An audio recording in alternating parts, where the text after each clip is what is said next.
Hello, everyone. Welcome to Courtyard Conversations. I'm Jalen Jackson. And in honor of Mental Wellness Month, we'll be discussing mental wellness during and post-holiday season. Now, I'm no expert myself, but I do know someone who is. Joining us today is a distinguished expert in the realm of policy and services, Dr. Genevieve Graaf. Dr. Graaf is a seasoned policy and services researcher whose work not only contributed significantly to the understanding of mental health issues, but has also played a crucial role in shaping policies and interventions. Thank you for joining us. Thank you for having me. How are you today? I'm great. How are you? I'm making it. I'm doing all right. Good. That's good. It's a Friday. It is a Friday, and Fridays are always great. That's right. Can you tell us a little bit about your background and your role as a researcher? Sure.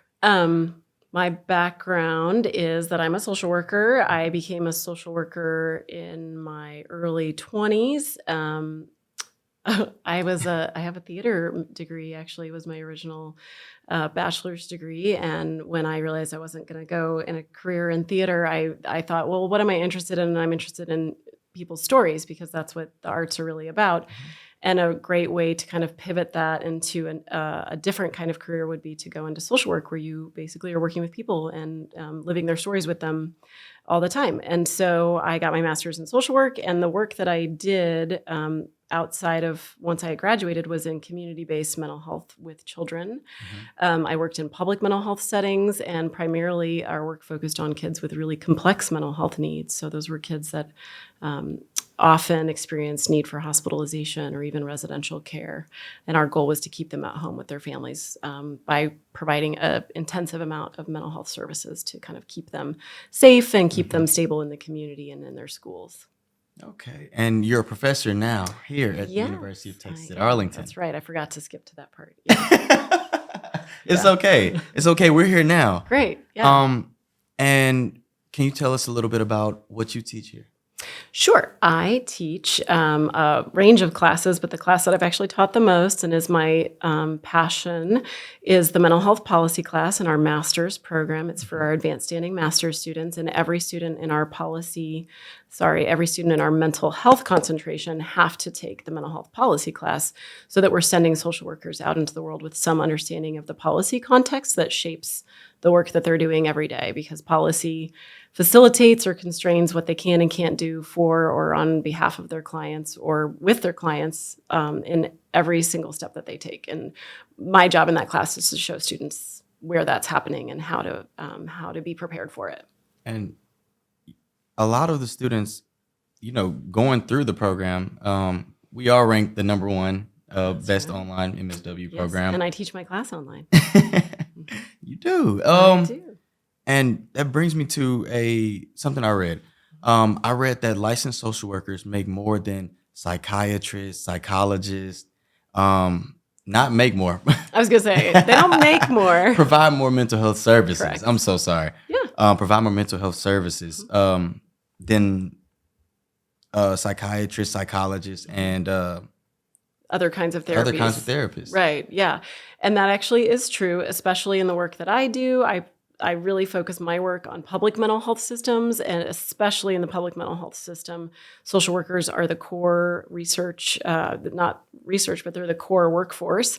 Mm-hmm. And so in the realm of mental health policy and services research, actually, there aren't that many social workers doing this work, but I always make the argument that we make up the majority of the workforce, so we should really be spending our time and energy figuring out how we can make it better through our research efforts. And a lot of people usually abandon the thought of social workers being that prominent. Right, because we usually think of psychotherapists, psychologists, psychiatrists, and in actuality, the vast majority of the mental health workforce is social workers. But also, there are licensed counselors as well as nurses. People don't think about nurses as being part of the mental health workforce. But yes, social workers are the largest portion. That's actually very cool. How did you first get involved in mental health services? Well, as I said, that was my first job out of my undergraduate work, was working in community mental health. I had always worked with kids back in my theater days. I ran theater camps and other kind of child-oriented programs. And so it was a very easy pivot for me to move into social work with kids. It wasn't necessarily what I was like, oh, I definitely want to do that, but it was just something I already had skills and experience in. And then when I started working in that population, it becomes, you get caught up in the mission of keeping kids at home and keeping them with their families. And so that was the work that I did. And in my practice, I noticed a lot. I was actually in middle management fairly quickly, so I had a lot of insight into the policies and financing mechanisms that shaped what we could and couldn't do with our clients, and again, what we were asking our staff to do. And so I just started kind of seeing the impacts that policy had. I was not interested in policy at all before I became a social worker. In fact, I'm shocked that I'm like a policy wonk now. I'm really, that's what they say. That's the term, a policy wonk. Like, you've never heard that? Oh yeah. People are like, oh yeah, that person's such a policy wonk. Yeah. So I'm kind of a policy wonk. And I never thought it would happen, but I had a lot of experience and practice that made me realize how really critical, especially funding and the policies that are tied to funding, are in shaping the mental health access, quality, and effectiveness of mental health care in the United States. So when it comes to policy, like what exactly does that entail? It entails a lot of things. So the thing that I think about a lot is insurance policy, because in the United States, we consider mental health to be part of the healthcare system. And so our financing strategies are based in the healthcare system, which our primary financer of healthcare in the United States is commercial insurance or public insurance, public being Medicare, Medicaid. We also have the state children's health insurance program. And actually, because of other boring policy things related to Medicaid, Medicaid and CHIP, the Children's Health Insurance Program, are some of the largest funders. They actually fund the majority of mental health services in the United States. And so a lot of my work focuses on Medicaid and how what services Medicaid pays for, and it varies from state to state, how much they pay for a certain service, because how much they pay for a service drives who's willing to provide that service. Because if they're only making $30 an hour on that service, and they could make $80 an hour doing a different service, they're going to provide that $80 an hour service, not the $30 an hour. So I think a lot about how financing shapes what is and isn't available, and how many providers we have who are willing to do certain kinds of interventions. That makes sense. So what are the common misconceptions and stigmas that circulate your research? Well, I've been thinking about stigma a lot because I've actually just been doing this project that we just wrapped up. It's been really exciting. And I mean, it's funny for me to say that, but like, it's been a great and exciting project for me because one of the things that we wanted to do was think about, we spend a lot of time doing research about mental health interventions and mental health services, and we evaluate how well they've achieved certain outcomes from mental health services, how well children or youth or their parents have achieved certain outcomes. And we've never really stopped to ask what outcomes matter to youth and families when they're getting services. We just kind of think these are probably what they would care about, and we study those outcomes. So I just did a project where I asked youth and families across the United States, actually in 6 different communities, what outcomes mattered the most to them, like what did they want to get for themselves or for their families as a result of engaging in mental health services. And stigma was a huge theme in what youth and caregivers talked about in their experiences in the mental health system, where they felt they were stigmatized even by providers, even mental health providers that treated them with lack of respect. A lot of parents feel blamed because of their child's mental health problems. Everyone looks at the parent first and says, this kid's got mental health problems because you're not a good parent. And that doesn't feel good to them. But then also just in terms of like one's ability to move through the world effectively when you have a mental illness, in order to have a more inclusive world, we have to have a more tolerant world and a world that's not afraid of talking about mental health and is okay with normalizing the fact that people may have mental health conditions and they're working right next to you, and they may have a sick day, but it might be a mental health day, and it's really none of your business, because everybody should be taking mental health days. So I think that stigma and thinking about stigma and moving, there are people that do a lot of research around stigma, but thinking about stigma and how it affects people's access to services, because they're maybe not going to get services because they feel embarrassed because of the stigma attached. Or another thing is that our workforce is actually poorly paid, partly because there's stigma even at the government level around how we fund mental health services. Mm-hmm. And then stigma just about how people can feel integrated in their communities and have a mental illness, because mental illness is sometimes highly visible. We all know people that we've seen in our communities that we're like, oh, this person probably has a mental illness, and how do we treat those people, and how do we make space for them in our communities is, I think, a really important question to think about moving forward, and something I'm interested in thinking about and talking about more and looking at more in my research. And I think that's actually very true, because when we see people that suffer from a mental illness, we often slap a label on them, and it's often not fair. I've always thought that it's not fair to slap a label on somebody who is experiencing a mental illness, because you never know what was the cause. Well, right, and a lot of the times it's not within anyone's power. Like a person could have a perfectly normal life, just like your life, and they develop a mental illness and you didn't. And a lot of it does have to do with genetics and some about environment. And so people are just trying to do the best they can with all what we have. But the reality is also that we all struggle with mental health and mental well-being to different extents. And it's just some people struggle more than others. But all of us have had times where we have felt depressed and had times where we felt stressed and anxious and worried. And those are all things that are mental health concerns. So we've all had mental health concerns if we can think more about the fact that, really some people are just having them more intensely or experiencing them more intensely, that they're really just like us, and that we can empathize and invite them to be part of our community more than we do. I feel like that's actually very true. We should. And you told us you were a parent when we spoke before. Yeah. How does your experience as a parent, how does it make you view mental health versus being a researcher? Well, I've always felt like I was really lucky to have the training as a social worker that I have. My master's in social work, I took some very strong human development classes. And so when I had kids, I was like, oh my gosh, it's so useful to know this stuff, like to know when a kid is supposed to walk, and like what's a normal developmental time frame and what kind of expectations I should have. And we learned that in social work. And I always think, what would a parent who didn't have this training do? It must be so much harder for them. And I do feel like I'm a little bit more equipped as a parent, and also then as a mental health professional, knowing like, oh, when they're having mental health struggles, I try to make, informed choices about how I help them handle it. I have a son who has struggled with anxiety. He's even had panic attacks at school. And we try to do a lot around normalization and reducing stigma and talking about how lots of people struggle with anxiety, to make sure he knows who to go to in the school when he's having a panic attack, and have a plan for how he's going to handle that at school, rather than him thinking he's sick and needing to come home. So that's just one example. So that's totally a social worker thing that like I knew to do that with my kid, because I knew that if I was a case manager or I was working with a kid professionally, that's probably a conversation that we would have with the family and the school too. So I do feel a little bit more equipped. But I also think that when you know all the things that kids are facing today that can affect their mental health negatively, which I do, it also makes you worry about kids.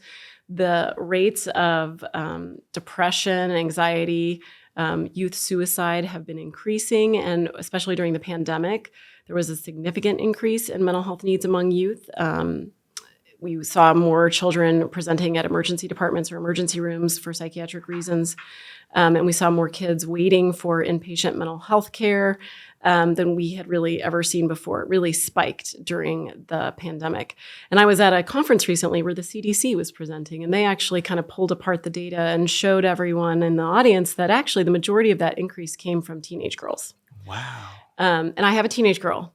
And so she's struggled this past year as she's gone through some transitions with her mental health, and it has worried me because I've known, oh gosh, this is a really vulnerable time, and something is happening in the world for teenage girls right now. Luckily, as the pandemic has moved farther into the rearview mirror, we've actually seen those rates of mental health service utilization in emergency settings go back to pre-pandemic levels, even among teenage girls. But I think that what we see is that really the pandemic was hard on all young people, but it was especially tough for adolescent and teenage girls. Yes, ma'am. And so looking at hearing this and being a researcher and a parent, would you say like, when you hear certain things, it kind of, I don't know, kind of makes you more concerned just as a parent? Yes. Yes, it makes you worry. Yeah, Mhm. for sure. Like when you hear about bad things happening, you always, especially as a parent, but I think anyone who has anyone you love in this world, we all worry that it's going to happen to our loved ones. But the thing about mental health is like, I don't remember what I was at another presentation, and basically someone said everyone is going to have mental health touch their lives in some way because everyone has someone in their family, their community, their neighborhood who struggles with mental health needs. And so because it's actually so ubiquitous, we really should work harder at normalizing it and assume it's going to be part of your life and be prepared to handle it in a healthy and supportive way, whether it's you or your loved ones. And I think a lot of people aren't prepared to accept that fact It's either. uncomfortable, Yeah, right? it is Yeah, because uncomfortable. we're not really well equipped to know what to do Mhm. to help. Because I feel like just recently, people started to really focus on the fact of mental health being a thing. You know, I'd say maybe around 10 to 15 years ago, people would just throw the thought of mental health being a thing out the window. Yeah, I think there's been a lot of celebrity, not like all celebrities, but I think that there have been people that have been really making choices to be open and transparent as celebrities with their mental health struggles and their journeys. Hmm. And I think that's really helped, although it's also still stigmatized because they've also caught backlash from a lot of people in the public around that. Um, and so, yeah, I think that we are getting better Hmm. at reducing the stigma around it. But if the voices of the youth and the families that I talked with in the past year over the course of this project are anything to go by, that's one thing. It's happening in the celebrity world, it's happening in media some, but in their day-to-day lives, they're still experiencing a lot of stigma and exclusion. Yes, ma'am. Could you give me do you have any, how do I ask this? Um, what are, do you have any personal, like experiences as a researcher, Mm. with working in the field with mental health? I know you probably worked with people who have that. Do you have any personal experiences that you feel comfortable sharing? From my research or Yes, from my own personal life? from your research with policy and mental health. Oh, yeah. Well, sure. I do. I will say a lot of my research, this project that I just talked about, where I was Hmm. talking to youth and families across the country, is one of the first projects I've done where I've gone directly to youth and families. A lot of my research has been focused on talking to state policymakers, Medicaid administrators, State Mental Health Association, and State Mental Health Agency administrators who do a lot of the day-to-day decision making about how the mental health services in their system and in their state are going to look, and how we're going to expand our workforce or have enough places for kids who have needs to get those needs met.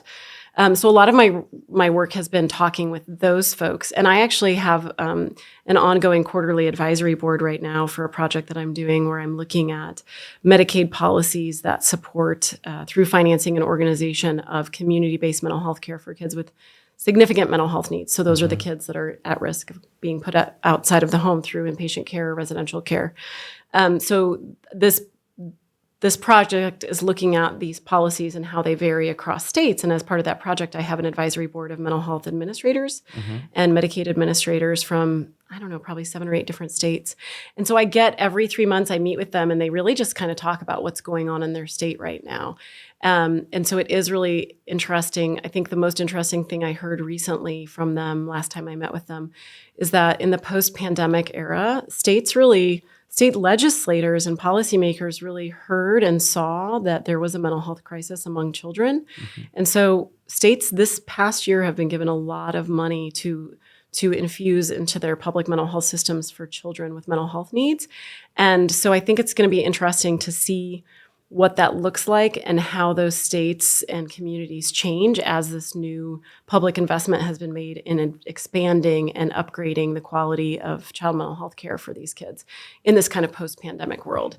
So I don't know if that's it's not an exciting story, but it is an interesting thing to know for Yes. folks that there's light, that there's been an investment that has happened, even though COVID's been very difficult for everybody, and has been especially difficult for kids. That our legislatures have been seeing it and are responding to it, and have been allocating additional investments towards that. And I'm interested in seeing what that looks like and how those public systems look in 2 years. I was just about to ask how soon do you think it'll happen? But you answered me I right think then. 18 months to 2 years is, and actually the only reason I say that is because my advisory board members said, they're like, it'll be 18 months to 2 years before we really see the impacts of the investments we're making right now. So I'm not that smart. They're that smart. They're the ones who told me that. And even then, that's still a quick turnaround compared to a lot of things. Yeah, but in those 2 years, until we see those impacts, what are we gonna? Who's gonna be going without help in those 2 years as we're getting to that place? That does. Ooh, goodness. Yeah, that is a point. That is a point. Well, I think that's actually all my questions. Great. So, in wrapping up, is there anything that you would like our audience to take away from our conversation today? I think the most important thing probably that we talked about today is this idea, and I'm thinking about it a lot because it's clearly really important to youth and families, which is stigma and what can we do in our everyday lives to talk a little bit more normally and comfortably about just any mental health challenges that we're having, giving space to people that we care about to talk about their mental health challenges, because we call it mental health, but sometimes it's just worry, it's just stress, it's just sadness. And those are all normal feelings that we don't need to medicalize. And I think we do that a little more than we need to. We don't need to hide our feelings. Our feelings are normal. And having mental health needs at any time is normal. Yes, ma'am. Doug? Any tips on taking mental health? Okay. Are there any tips that you have on taking mental health days for students? Yes. Oregon just passed a law actually in the last year or two that actually officially allows high school students to take mental health days. Really? Wow. Yeah, and it can be documented as a mental health day. I think Oregon's the only state that's done that so far. But I'm a big proponent of mental health days. In fact, I was upfront and honest with my daughter's school this fall when I was like, she needs a mental health day. And I even told her it was because she was going to miss something for band. And I don't know if you know about marching band, but marching band's really intense and you can't miss any of it. It's very serious. During marching season. So I was like, she really needs a mental health day. Can you tell me what's the best day for marching band for her to take a mental health day? And he was super responsive. And was like, this is probably the best time. So if she needs to do it, this is the day. And I was like, great. And so that was an opportunity for me to demonstrate that I don't think we should not talk about these things. I'm asking for what she needs. I'm her mom. It's my job to decide and to help her decide. And you know what? She really benefited from it. And I really appreciated the band director being super flexible and inclusive and making space for that. Because actually, I don't know if you know, but I mean, like, whew, man, marching band is intense. I think probably all those kids need mental health days every now and then. So yeah, I think actually mental health days are really, really important. But I think if you can plan for when they make the most sense for you in your life and where it's going to be, one, that you're able to really enjoy it and lean into the mental health day aspect of the mental health day, which means at a time that you're not going to be worrying about your finals or a paper that isn't done yet. I think that it's really helpful to take them, but it's even more helpful if you're planful about them. That makes sense. Because I know I needed a few of them this semester myself. Everybody does. And also, can I just point out, sometimes I think we just need a couple, mental health hours. Like maybe it doesn't have to be a whole day. Sometimes, especially as a student, you have some flexibility and you're like, you know what? For 2 hours, I know I should be studying for this history test, but I am going to binge watch Netflix. That's the thing I like to do on my mental health days, or fill in the blank with your streaming service. Like whatever it is that you need to do to just like, sometimes it can just be for 2 hours, and that's enough to kind of get you back to feeling good again. I think we don't give ourselves enough space to do that. Just a little decompression time. Yeah. I mean, in Europe, man, people take naps in the middle of the day. Yes. And they don't start their day till 9. I wish that was the case for me. I know. So I'm just saying, I think like if we could be a little more flexible with ourselves, and some of what constrains that is policy and the culture that we live in about how we organize our work days. Yes, that definitely makes sense, because I know we live in a society where it's kind of just like you have something to do, just go. Go. Right. And, really you could just stop for 2 hours and go later, but we don't always feel like we should because we feel like, well, my neighbor's not doing that, so I shouldn't do that because. Or we feel like we're going to miss something. Well, that's true too, right? There's the FOMO phenomenon. Yeah. I've never heard of that. Fear of missing out? Wow. You didn't know I'm learning new things every day. FOMO, yeah. FOMO. Yeah. I'm going to use that. Yeah. It's been around a really long time. Yeah. Okay, now that might be it. Okay, is that the last one? I think that might be the last question. Great. It's been lovely chatting with you. It's been great chatting with you. Today we've learned a lot about mental health and policy and what we need to do for mental health. If you want to learn more about social work and what we do, please visit our website or you can follow us on social media. In the meantime, I'm your host, Jalen Jackson. This has been Courtyard Conversations with Dr. Genevieve Graaf. See you next time.